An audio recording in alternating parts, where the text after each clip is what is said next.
ناظرین کرام، اپنی گفتگو کو ہم آگے بڑھاتے ہیں کہ کچھ حقوق ایسے ہیں جو مشترک ہیں، میاں بیوی دونوں کو ایک دوسرے کے ادا کرنے، دونوں کو ایک ساتھ ان حقوق کو ادا کرنا ہے، مشترک ہے۔ بیوی کے بھی سیم یہی ہے، شوہر کے لیے بھی یہی ہے۔ کچھ مشترک حقوق بھی ہم جان لیتے ہیں۔ پہلا مشترک حق ہے بیوی شوہر جسے دونوں کو ایک ساتھ ادا کرنا ہے، وہ یہ ہے کہ ایک دوسرے کو حق کی وصیت کریں، ایک دوسرے کو کا تعاون کریں، اللہ کی اطاعت میں ایک دوسرے کو اللہ کی یاد دلاتے رہیں۔ یہ دونوں پر حق ہے ایک دوسرے کا، مشترک ہے۔ بیوی کو چاہیے شوہر میں کوئی ٹیڑھا پن دیکھ رہی ہے، اسے روکے، سمجھائے، اسے نصیحت کرے اچھی طرح۔ اور شوہر اگر بیوی میں دیکھ رہا ہے کوئی ٹیڑھا پن دیکھ رہا ہے، کوئی برائی دیکھ رہا ہے، اسے لگ رہا ہے کہ سیدھے راستے سے ہٹ رہی ہے، یہ مشترک حق ہے، ایک دوسرے کو روکیں۔ شوہر بیوی کا ہاتھ تھامے، بیوی شوہر کا ہاتھ تھامے، انہیں گناہوں سے، انہیں فتنوں سے روکے، آزمائشوں کے وقت ایک دوسرے کا ساتھ دیں۔ سورہ عصر میں اللہ سبحانہ و تعالیٰ کہتا ہے والعصر، قسم ہے زمانے کی، ان الانسان لفی خسر، بے شک انسان خسارے میں، الا الذین آمنوا وعملوا الصالحات، سوائے وہ لوگ جو ایمان لائے، عمل صالح کیے، وتواصوا بالحق، اور ایک دوسرے کو حق کی وصیت کی، وتواصوا بالصبر، اور ایک دوسرے کو صبر کی وصیت کی، وہ کامیاب ہونے والے ہیں۔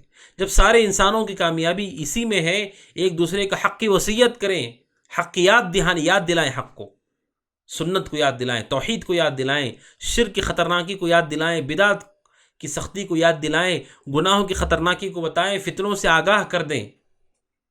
سارے انسانوں کی نجات اسی میں ہے، میاں بیوی کی نجات بھی اسی میں ہے۔ لہٰذا یہ مشترک حق ہے شوہر اور بیوی کا کہ وہ ایک دوسرے کو حق کی وصیت کرے، اللہ کی اطاعت کی وصیت کرے، تعاون کرے نیکی کے کاموں میں۔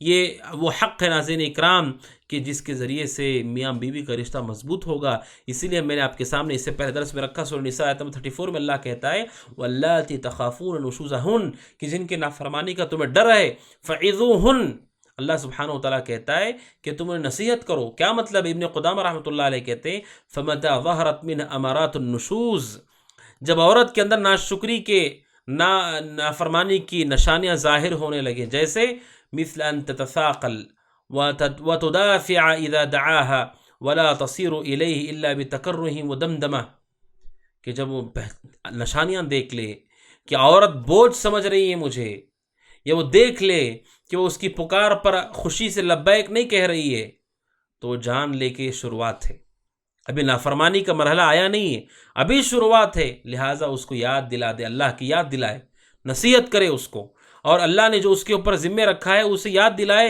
اور گناہ کرنے سے روک دے۔ اور یہی معاملہ بیوی کا بھی ہے، وہ شوہر میں دیکھے کہ وہ شوہر اس کے ساتھ سلوک خراب کر رہا ہے، نرمی کی بجائے سختی کی طرف جا رہا ہے، رضامندی کی بجائے بار بار غصے کی طرف جا رہا ہے، تو بیوی کو بھی چاہیے اپنے شوہر کو واضح کر دے کہ ہمارے رشتوں میں خرابی آ رہی ہے، چوکنا ہو جاؤ اس سے۔